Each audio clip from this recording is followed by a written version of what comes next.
బొమ్మరిల్లు భాస్కర్ దర్శకత్వంలో young hero Siddhu Jonnalagadda హీరోగా, YouTuber Vaishnavi Chaitanya హీరోయిన్గా ఏప్రిల్ 10వ తేదీన ప్రేక్షకుల ముందుకు రాబోతున్న చిత్రం జాక్. భారీ అంచనాల మధ్య రాబోతున్న ఈ సినిమా నుండి ఇప్పటికే ఈరోజు ఉదయం ట్రైలర్ రిలీజ్ చేయగా ఆద్యంతం ఆడియన్స్ను ఆకట్టుకుంది. ఇదొక యాక్షన్, డ్రగ్స్ నేపథ్యంలో రాబోతున్న సినిమా కావటంతో ఇందులో హీరో హీరోయిన్ మధ్య ఉండే రొమాన్స్ కూడా యువతను బాగా ఆకట్టుకుంటుంది. ఇదిలా ఉండగా మరోవైపు మెగా ప్రిన్స్ వరుణ్ తేజ్ చేసిన పాపం సిద్ధుని చుట్టుకుంది. ఈ గొడవ కాస్త ఫిలిం ఛాంబర్కు ఎక్కిందని సమాచారం. మరి అసలు విషయం ఏమిటో చూద్దామా?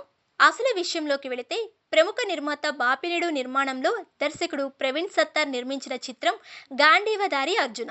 ఈ సినిమాలో mega prince hero Varun Tej నటించిన డిజాస్టర్ను మూటగట్టుకుంది. పైగా తాను బడ్జెట్ లిమిట్లో సినిమాలు తీస్తా, నిర్మాతకు లాభాలే తప్ప నష్టం రాదు అని గొప్పగా కబుర్లు చెప్పిన ప్రవీణ్ సత్తార్ తీసిన ఈ సినిమా వల్ల నిర్మాత బాపినేడు చాలా దారుణంగా నష్టపోయారు. ఈ సినిమా తర్వాత ప్రవీణ్ సత్తార్కు మెయిన్ స్ట్రీమ్ సినిమా ఇచ్చే సాహసం ఇంకో నిర్మాత చేయలేదు. అయితే ఇప్పుడు ఆ పాపం మళ్ళీ వెంటాడుతుంది. నిర్మాత బాపినేడు గాంధీవధారి అర్జున సినిమా షాక్ నుండి తేరుకొని తాజాగా సిద్ధు జొన్నలగడ్డతో జాక్ అనే సినిమా చేస్తున్నాడు. ప్రస్తుతం ఈ సినిమా మరికొన్ని రోజుల్లో విడుదల కావాల్సి ఉంది. దర్శకుడు బొమ్మరిల్లు భాస్కర్, హీరో సిద్ధు మధ్య అంతగా పొసగకపోయినా ఎలాగో నెట్టుకొస్తూ ఇప్పుడు విడుదలకు సిద్ధం చేస్తున్నారు. ఇలాంటి సమయంలో ఈ చిత్రానికి అనుకోని అవాంతరాలు ఎదురయ్యాయి.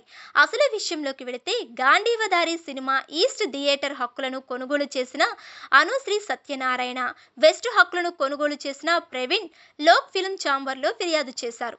తమకు గాంధీవధారి సినిమా రీకవరబుల్ షరతుల మీద హక్కులు ఇచ్చారని, ఆ సినిమా అసలు కలెక్షన్లు వసూలు చేయలేదని, తమ డబ్బులు తమకి వెనక్కి ఇవ్వలేదని, ఆ డబ్బుల వ్యవహారం సెటిల్ అయ్యే వరకు నిర్మాత బాపినేడు నిర్మించిన జాక్ సినిమా విడుదల ఆపాలని వారు లోకల్ ఫిల్మ్ ఛాంబర్లో ఫిర్యాదు చేశారు. అయితే ఫిర్యాదు చేసినంత మాత్రాన సినిమా ఆగిపోదు, కానీ ఇప్పుడు ఆ పాత బాకీలు అన్నీ సెటిల్ చేయవలసిన బాధ్యత నిర్మాత బాపినేడు మీదే పడింది. ఎంతో కొంత వాళ్లకు చెల్లించి ప్రవీణ్ సత్తార్ చేసిన పాపాన్ని కడిగేసుకోవాలని అటు బాపినేడు కూడా ఆలోచిస్తున్నట్లు వార్తలు వినిపిస్తున్నాయి. మొత్తానికైతే ఆ సినిమా పాపం సిద్ధు సినిమాకి చుట్టుకోవటం నిజంగా బాధాకరమని అభిమానులు కామెంట్ చేస్తున్నారు.